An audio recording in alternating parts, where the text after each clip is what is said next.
My name is Harper Whitmore, and until that night, I thought I knew exactly who I was, the eldest daughter of a powerful man, a quiet disappointment in designer heels. I was 34, an art restorer in Chicago, the kind of woman who smelled like varnish and old books, while the rest of my family smelled like money and legacy. Then, during my father's lavish 70th birthday party, everything shattered. He raised his glass, smiled for the cameras, then slapped me across the face so hard the room froze. "You're a disgrace to the family name, Harper," he roared. "I'm cutting you from the $230 million will." The guests gasped, phones lifted, flashes exploded. Some laughed, some filmed, and I, humiliated, trembling, walked out into the freezing Chicago night, mascara streaking down my cheeks. The next morning, someone knocked on my door. 3 lawyers, and they weren't from my father. When my father's hand struck my cheek, the sound echoed through the ballroom like a gunshot. Crystal glasses clinked, and then silence. Only the slow hum of the chandelier filled the air before the whispers began.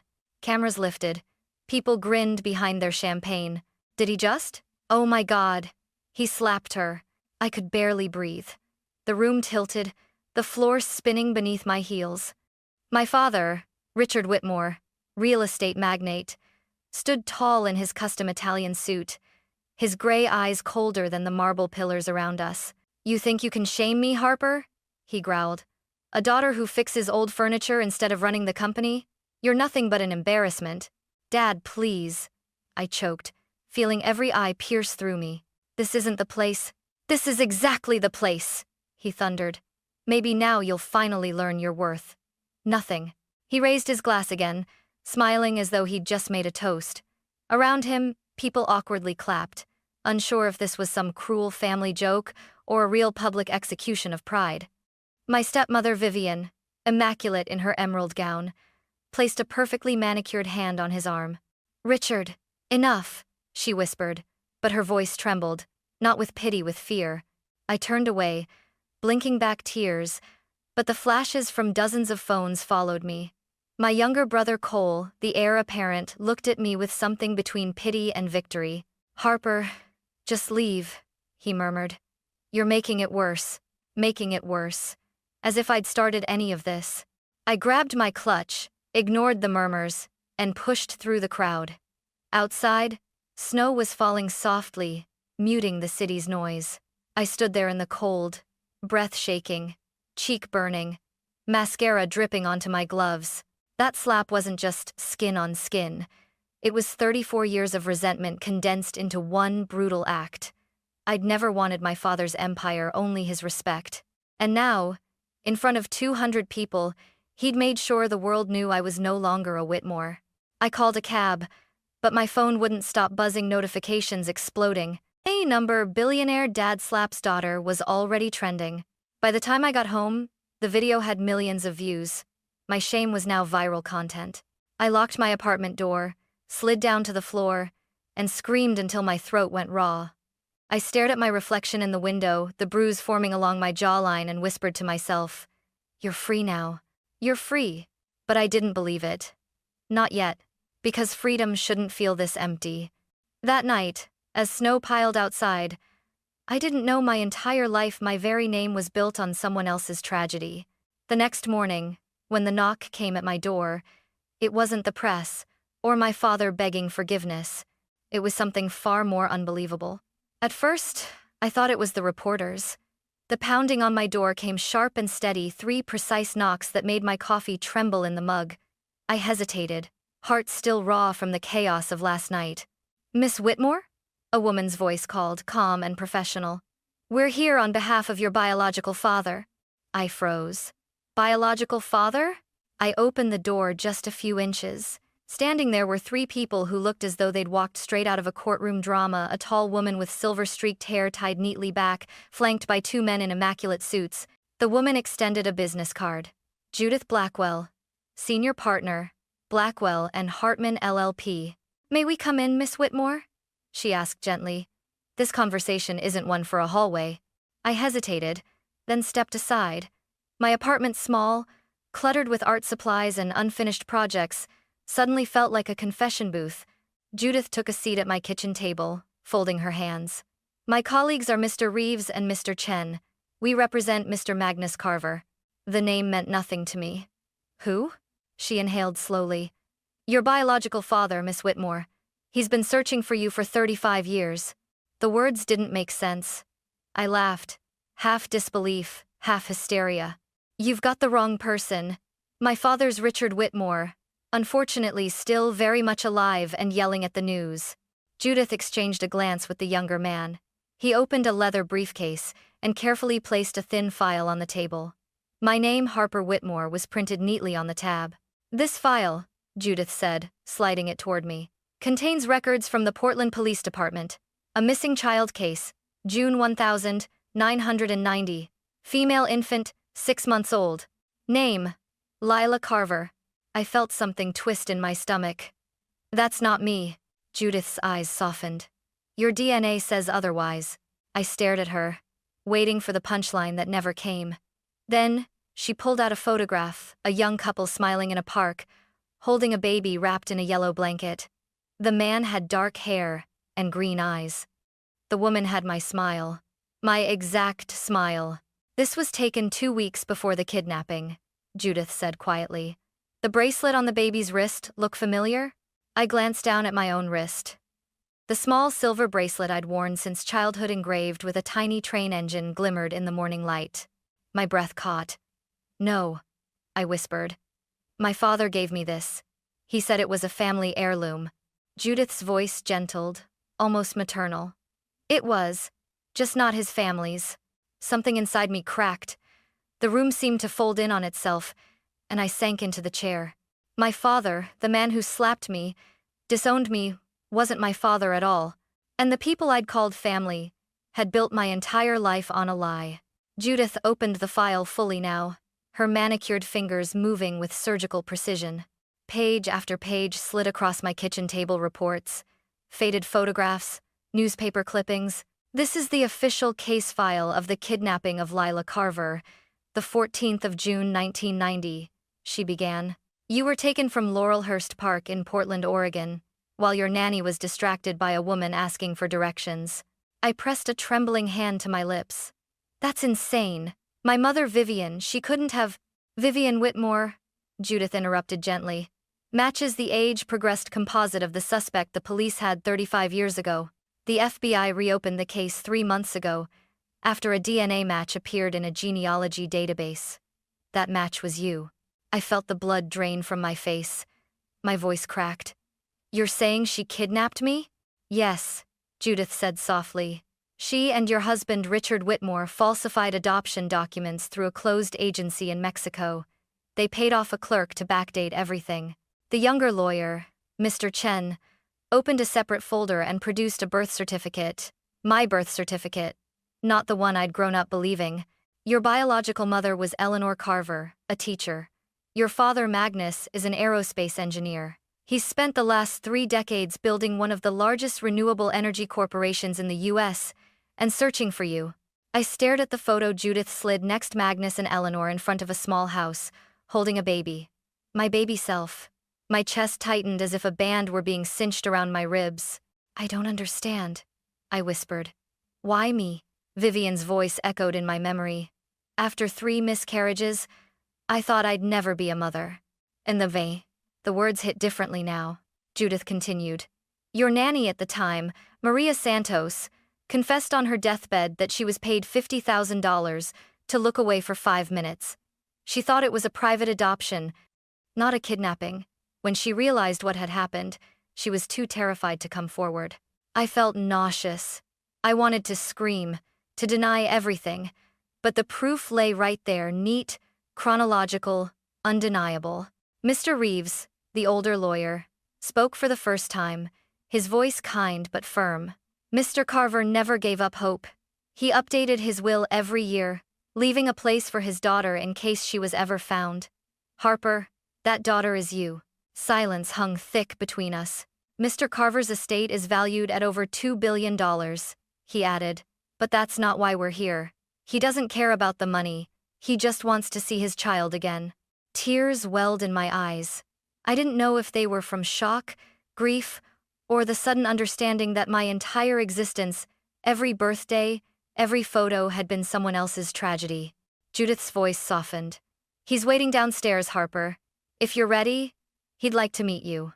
My heart stopped. "He's here?" For a long moment, I couldn't move. My breath came shallow, uneven. My mind kept repeating one sentence over and over: "He's waiting downstairs." Judith stood quietly, giving me space to process. The ticking clock on my wall sounded deafening. I wiped my cheeks, took a trembling breath, and finally whispered, "Okay, I'll meet him." We rode the elevator in silence. My reflection in the metal doors looked pale, unfamiliar, like a stranger wearing my face. When the doors opened, the morning light flooded in, almost blinding. Standing near the building's entrance was a man in a dark gray coat, tall, composed, but with eyes that carried 35 years of loss. His silver hair glimmered faintly under the lobby lights. When he saw me, he froze, and for a moment, I saw the exact same green eyes that looked back at me in the photo upstairs. He didn't rush to me. He simply whispered, "Lila?" My throat closed. I think so," I managed to say, tears already spilling down my face. He took a hesitant step forward, voice shaking.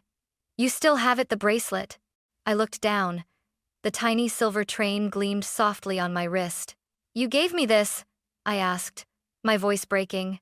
His answer was just a nod, and then, "Your mother picked it out. She said you'd love the sound of trains."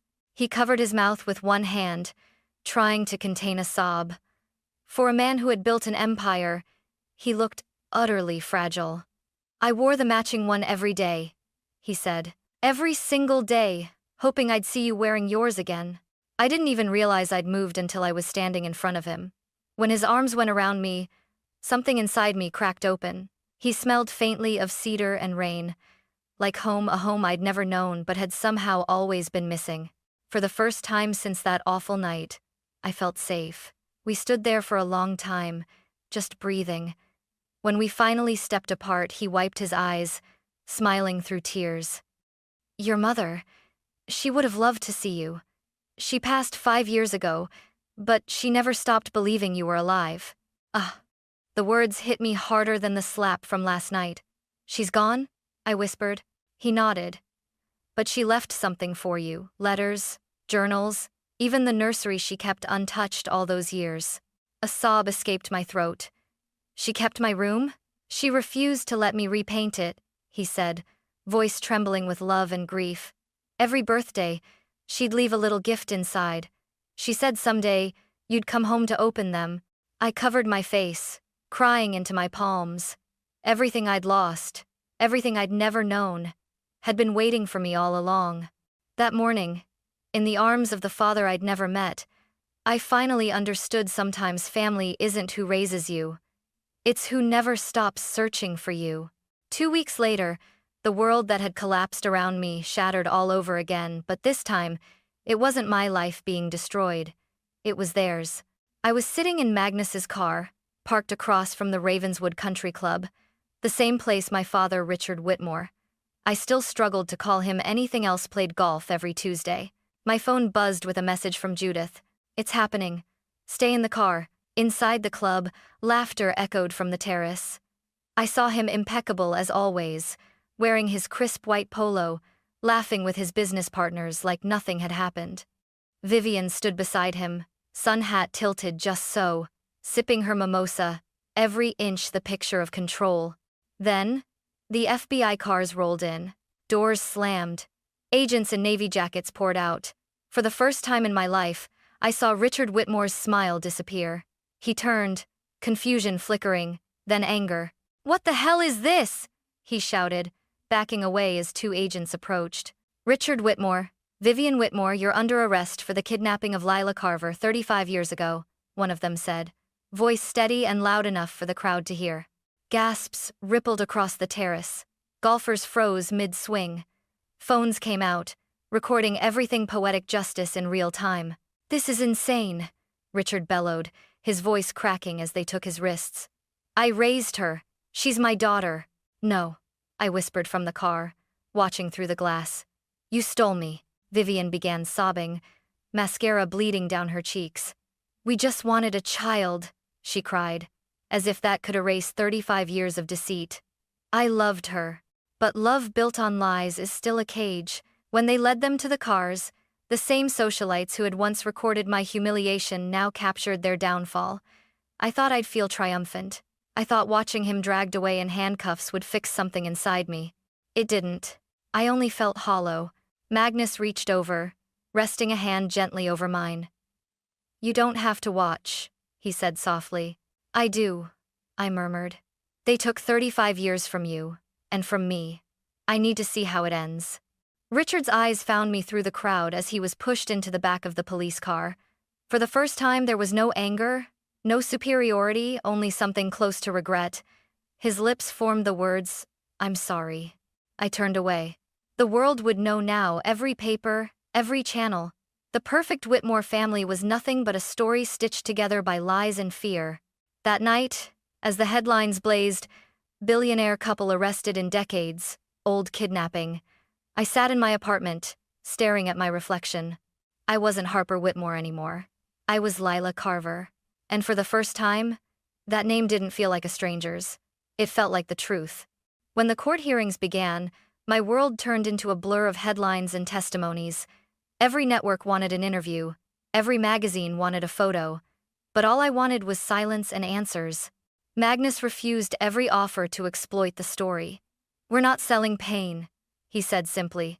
Instead, he took me home, not to his mansion or company headquarters, but to a modest 2-story house overlooking the Oregon coast.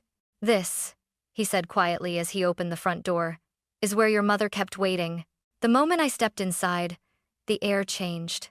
The scent of old lavender and ocean salt filled the space. Everything was frozen in time, the floral wallpaper, the rocking horse in the corner, even a faded photo of a baby girl with a silver bracelet taped to the fridge. My hands trembled as Magnus handed me a small wooden box.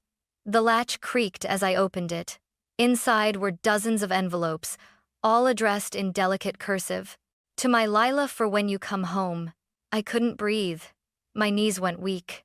The first letter was dated the 14th of June 1990, the day I was taken. "My sweet girl, if you ever find this, know that not a day passes without me believing you're still out there. When I hear a train whistle, I imagine you laughing. When the rain hits the window, I imagine you sleeping safe somewhere." Ah, tears splashed onto the page. My vision blurred as I read the next. "Your father built you a toy chest. It's still in your room. He polishes it every year on your birthday. We never stop celebrating you." I pressed the letter to my chest and sobbed deep, aching sobs that came from a place words couldn't reach. Magnus knelt beside me, his own tears falling silently. She was extraordinary," he whispered. "When the police told us the trail was cold, she refused to give up. Every year, she mailed a photo of us to the Missing Children's Center. She said, if she ever sees us, she'll know where home is." I looked around the room. The nursery walls were still painted pale yellow. On the shelf sat a row of tiny books, their spines cracked from years of waiting. "I missed her whole life," I said, voice breaking. Magnus shook his head gently. "She wouldn't want you to think that way. You're here now. That's all that matters." I turned back to the letters, reading through them one by one, until the light outside dimmed. Each one was a heartbeat, each word a bridge reaching across time and grief. And for the first time, the hole inside me, the one carved by lies and loss, began to feel a little less empty, because even though my mother was gone, her love had been waiting for me all along. Weeks passed, and life became a strange mix of freedom and mourning. The media moved on to the next scandal, but I was still living inside the ashes of 2 lives. Harper Whitmore, the daughter of privilege and cruelty, and Lila Carver, the child who had been stolen, loved, and lost. The court summoned me to testify during Richard and Vivian's trial. Judith said I didn't have to face them, but I knew I needed to. Closure doesn't come from silence, it comes from confrontation. When I walked into the courtroom, all eyes turned. Richard sat at the defense table, his silver hair perfectly combed, but the arrogance was gone. Vivian looked smaller somehow, her hands shaking in her lap. The judge called me forward. My heels echoed on the polished floor. "State your name for the record," the clerk said. I took a breath. Lila Eleanor Carver. For a moment, the room went still. Richard's eyes lifted toward me, a flicker of disbelief, maybe even shame. Miss Carver, the prosecutor began, can you tell the court what you remember about your upbringing? I swallowed hard. I remember being told love came with conditions, I said, my voice trembling at first but growing stronger. That success meant obedience, that affection had to be earned. I didn't realize until now, none of that was love. It was control. Richard's jaw tightened. Vivian started to cry softly, whispering, I'm sorry, Harper. I turned to her. My name is Lila. The prosecutor nodded at me to continue. I used to think my father's approval was the only thing that mattered, I said, my throat thickening. But now I understand something. Love that destroys someone's spirit isn't love at all. You didn't raise me. You trained me to be afraid of failing you. Tears blurred my vision. But you couldn't erase who I really was. Even after everything, the truth still found me. The courtroom was silent, except for the scratching of the stenographer's keys. Richard stood suddenly, ignoring his lawyer's hand on his arm. I wanted to give you a life, he shouted. Better than the one you would have had. The judge's gavel slammed. Mr. Whitmore, sit down. But I didn't flinch. I met his eyes, the same eyes that once looked at me with disgust, and said quietly, You didn't give me life. You stole it. His face crumpled. He sank back down, defeated. When I left the courtroom, the cold air outside hit me like a cleansing wind. I exhaled for what felt like the first time in years. Magnus was waiting near the steps, holding a warm coat open for me. You did well, he said softly. No, I whispered, taking his arm. I finally did right. For the first time, I wasn't running from my past. I was facing it and walking towards something real. ChatGPT Darnoy. It's been 6 months since the verdict. Richard and Vivian were convicted on multiple counts of kidnapping, fraud, and obstruction. They'll spend the rest of their lives behind bars. Two people who built their empire on deceit, now confined by their own lies. The news called it the Whitmore scandal of the century. But for me, it wasn't a scandal. It was liberation. I sold my apartment in Chicago. I couldn't stand the city anymore. Every corner whispered the ghost of who I used to be. Magnus offered me anything I wanted. A home, a trust, even a seat on the board of his company. But I told him no. I need to build something myself, I said.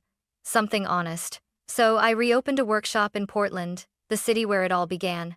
I called it Eleanor's Hands, after the mother who never stopped believing I'd return. The space smelled of sawdust and varnish again, just like before. But this time, it wasn't an escape. It was a tribute. Sometimes Magnus visits. He sits quietly, watching as I restore antique pieces, breathing life back into things time forgot. You got that from her, he told me once, smiling.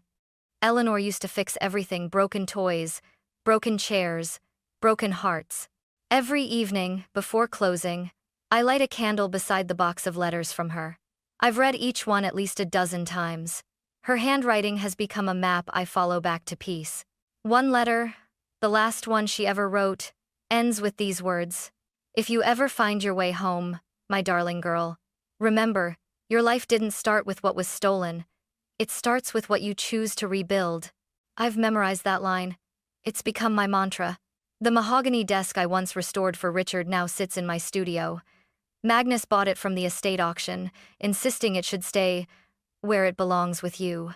At first, I wanted to burn it. But then I realized that desk doesn't represent him. It represents me, the woman who turned pain into purpose. One afternoon, as the sun poured through the workshop windows, Magnus handed me a small velvet box. Inside was the matching silver bracelet, the one he'd worn for 35 years. I think, he said softly, they should be together again. I clasped it next to mine, feeling the cool metal against my skin, two halves of a promise finally whole. I'm not Harper Whitmore anymore. I'm Lila Eleanor Carver.